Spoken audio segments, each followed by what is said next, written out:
আসসালামু আলাইকুম। এখন দেখবেন সংবাদ শিরোনাম। মধ্যপ্রাচ্য সংকটের ঝুঁকিতে রাষ্ট্রায়ত্ত দুটি সাবমেরিন সঞ্চালন লাইন, বিকল্প নিশ্চিতে দ্রুত বেসরকারি খাতের অবকাঠামো চালুর তাগিদ। হাম ও উপসর্গে থামানো যাচ্ছে না শিশু মৃত্যু, 4 জেলায় আরো 5 জনের প্রাণহানি। অন্তর্বর্তী আমলে কেন টিকা দেয়া হয়নি খতিয়ে দেখবে সরকার। সংযুক্ত আরব আমিরাতের তেল স্থাপনায় হামলা, অভিযোগের তীর ইরানের দিকে। হরমুজের 6টি নৌযান ধ্বংসের দাবি যুক্তরাষ্ট্রের।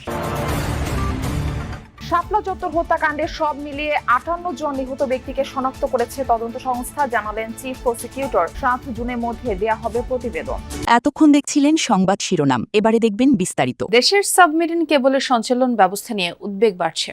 পশ্চিমা ব্যাংকগুলোর সাথে বাংলাদেশের আর্থিক লেনদেন এবং 8 লাখের বেশি ফ্রিল্যান্সারের কাজ সম্পন্ন হয় হরমুজ প্রণালী এবং লোহিত সাগরে তলদেশে দিয়ে বয়ে যাওয়া সাবমেরিন কেবল দিয়ে। ইরান কিংবা হুতি বিদ্রোহীদের যে কোনো ধ্বংসাত্মক পদক্ষেপে বিঘ্নিত হতে পারে রাষ্ট্রায়ত্ত দুটি সাবমেরিন কেবলের সেবা। নিরাপদ জলসীমায় অবস্থিত বন্ধ থাকা বেসরকারি খাতের সাবমেরিন কেবল অবকাঠামো দ্রুত চালুর পরামর্শ দিচ্ছেন প্রযুক্তিবিদরা। ইরানের সাথে যুক্তরাষ্ট্র ও ইসরায়েলের যুদ্ধের উত্তাপ লাগছে বিশ্ব অর্থনীতির ডিজিটাল ধমনী হিসেবে পরিচিত সাবমেরিন কেবলগুলোতে। আন্তর্জাতিক তথ্যের 99%ই বহন করে সমুদ্র তলদেশে স্থাপিত এসব ফাইবার অপটিক কেবল। বাংলাদেশের রাষ্ট্রায়ত্ত দুটি সাবমেরিন কেবলের রুট হরমুজ এবং বাবেল মান্দে প্রণালী দিয়ে সংযুক্ত। হরমুজ প্রণালীতে সাবমেরিন অবকাঠামো ক্ষতিগ্রস্ত হলে এর সরাসরি প্রভাব বাংলাদেশের উপর কিছুটা কম হতে পারে, কিন্তু লোহিত সাগরের চিত্রটি সম্পূর্ণ ভিন্ন। এশিয়া, ইউরোপ, ইউএসএ করিডোরের প্রায় সব বড় কেবল বাবেল মান্দে প্রণালী দিয়েই অতিক্রম করে। ইয়েমেনের হুতি বিদ্রোহীদের একটি মাত্র লক্ষ্যভেদী আঘাত বাংলাদেশকে ডিজিটাল অন্ধকারের দিকে ঠেলে দিতে পারে। সেখানে কোনো ধরনের যদি কেবল কাটা পড়ে, বাংলাদেশের ইন্টারনেটটা আপনি কিভাবে এনশিওর করবেন? একভাবে করা সম্ভব, তাহলে ইন্ডিয়ার উপর সম্পূর্ণ নির্ভর হয়ে আপনাকে ব্যবসাটা পরিচালনা করতে হবে। ন্যাশনাল সিকিউরিটির কথা যদি বলি, তাহলে আমাকে এখন ইন্ডিয়ার উপর 100% ডিপেন্ডেন্সি আনা যাবে না।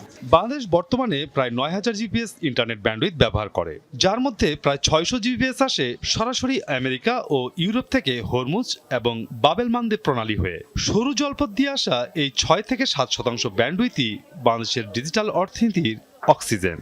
পশ্চিমা ব্যাংকগুলোর সাথে লেনদেন এবং 8 লাখের বেশি ফ্রিল্যান্সারের কাজ এই পথেই সম্পন্ন হয়। যদি লোহিত সাগরের ডিজিটাল সেতু বিচ্ছিন্ন হয়ে যায়, তবে সিঙ্গাপুরের হাবগুলো হুমকিতে পড়বে। একই সাথে পশ্চিমে অবস্থিত ইন্টারনেটের মূল চালিকা শক্তি গুগল, ইউটিউব, মাইক্রোসফট, অ্যামাজন এবং ফেসবুকের কোর সার্ভারগুলো থেকে বিচ্ছিন্ন হবে বাংলাদেশ। সাবমেরিনের বিকল্প কিন্তু আসলে নেই। ডিজাস্টার রিকভারি কিভাবে করব?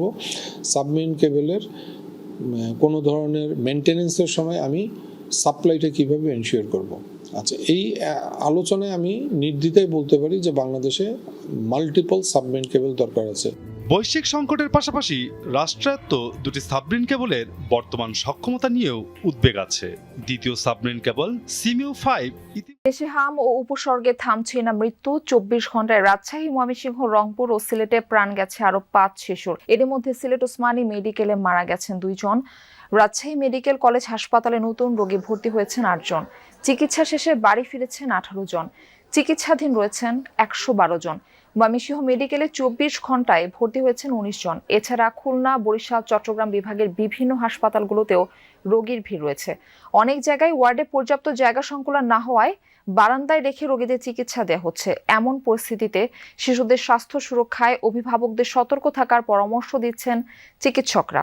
আজ কজন রোগী নতুন করে ভর্তি হলো, যারা চিকিৎসাধীন রয়েছেন তাদের বিষয়ে কি বলছেন ডাক্তাররা? একটি দুঃসংবাদও আছে আজ, অর্থাৎ গেল যে 24 ঘন্টায়, অর্থাৎ গতকাল বিকেলে জুনাইদ নামে নীলফামারীর ডিমলার এক শিশু, তিনি কিন্তু মারা গেছেন এই হামের উপসর্গ নিয়ে রংপুর মেডিকেল কলেজ হাসপাতালে। যতদূর আমাদেরকে তথ্য দেওয়া হয়েছে, রংপুর মেডিকেল কলেজ হাসপাতালের যে আইসোলেশন বিভাগ আছে, সেই আইসোলেশন বিভাগে 3টি রুম আছে। এই 3টি রুমে এখন 29 জন রোগী ভর্তি আছেন এবং 9 জন গত 24 ঘন্টায় ভর্তি হয়েছেন। আরেকটি তথ্য দিতে চাই যে সব থেকে যেটি অসুবিধা হয়েছে, এখানে যারা অভিভাবক আছেন এবং রোগী অভিভাবকরা যদি বলছেন যে এক বেডে 2 জন দুইজন করে শিশু দেয়া হয়েছে। এই শিশু দেওয়ার কারণে যে জটিলতাটি হয়েছে যে তাদের অভিভাবকরা যখন আসছেন তখন কিন্তু এখানে একটা পরিস্থিতিটা একটা খুব ভিড়ের মতো পরিস্থিতি তৈরি হয়েছে, অর্থাৎ যে এক বেডে দুইজন করে শিশুর যে চিকিৎসা কার্যক্রমটি চলছে তাতে তারা অসন্তোষ প্রকাশ করেছেন। তবে চিকিৎসার যে পদ্ধতি বা চিকিৎসার যে সেবা সেটি নিয়ে তাদের কোনো অভিযোগ নেই, কিন্তু এক বেডে দুইজন করে শিশু দেওয়ার কারণে কিন্তু এটি জটিলতাও তৈরি হয়েছে এবং এরকমই বলছেন এখানে যারা আছেন। আমরা একজন অভিভাবকের সাথে কথা বলতে চাই যে আপনি কবে এসেছেন, কি অবস্থা? আমি এখানে আসার আজকে 3 দিন এলাম। 3 দিনে আইসি, আসার পর থেকে বাচ্চা খুব কাবু ছিল, এখন বর্তমানে একটু সুস্থ আছে। তবে একটা অসহ্যজনক লাগতেছে, একটা বেডে 2-3টা করে শিশু, কিন্তু এই রোগটা কিন্তু আমাদের জন্য ক্ষতিকারক। এই ছোঁয়াছুঁয়ি রোগ আমরা অর্থাৎ অভিভাবক যিনি বলছিলেন যেহেতু এটি তার ভাষায় ছোঁয়াচে রোগ, সে কারণে এক বেডে দুইজন হওয়ার কারণে তারা এটাকে ক্ষতিকর মনে করছেন। আর যে তথ্যটি দিতে চাই, রংপুর মেডিকেল কলেজ হাসপাতালে এখন পর্যন্ত 4 জন রোগী মারা গেছেন। প্রথম দিনই রোগী মারা যান, তার নাম তানজিম, তিনি লালমনিরহাটে ছিলেন। 18 এপ্রিল গত 18 এপ্রিল মারা যান। এরপরে আরো 2 জন রাশেদ এবং জাকির নামে 2 শিশু মারা যান। এবং রংপুর মেডিকেল কলেজ হাসপাতালে এখন তো বলছি যে 29 জন রোগী ভর্তি আছে এবং রংপুর বিভাগ এই ছোঁয়াছুঁয়ি রোগ আমরা অর্থাৎ অভিভাবক যিনি বলছিলেন যেহেতু এটি তার ভাষায় ছোঁয়াচে রোগ, সে কারণে এক বেডে দুইজন হওয়ার কারণে তারা এটাকে ক্ষতিকর মনে করছেন। আর যে তথ্যটি দিতে চাই, রংপুর মেডিকেল কলেজ হাসপাতালে এখন পর্যন্ত 4 জন রোগী মারা গেছেন। প্রথম দিনই রোগী মারা যান, তার নাম তানজিম, তিনি লালমনিরহাটে ছিলেন। 18 এপ্রিল গত 18 এপ্রিল মারা যান। এরপরে আরো 2 জন রাশেদ এবং জাকির নামে 2 শিশু মারা যান। এবং রংপুর মেডিকেল কলেজ হাসপাতাল হরমুজ প্রণালী সংলগ্ন এলাকায় মার্কিন হামলায় ইরানের 5 বেসামরিক নাগরিক নিহত হয়েছে বলে দাবি করেছে তেহরান। দেশটির আধা সরকারি বার্তা সংস্থা তাসনিম নিউজ জানিয়েছে এ তথ্য। মঙ্গলবার প্রকাশিত এক প্রতিবেদনে বলা হয়, খাসাব থেকে ওমান উপকূলের দিকে যাচ্ছিল তেহরানের ছোট 2টি বেসামরিক মালবাহী নৌকা। ওয়াশিংটনের হামলার শিকার হয় নৌযানগুলো, ঘটে হতাহতের ঘটনা। এর আগে অঞ্চলটিতে ইরানের 6টি নৌযান ডুবিয়ে দেওয়ার দাবি করে যুক্তরাষ্ট্র, তবে খবরটি উড়িয়ে দিয়েছে তেহরান।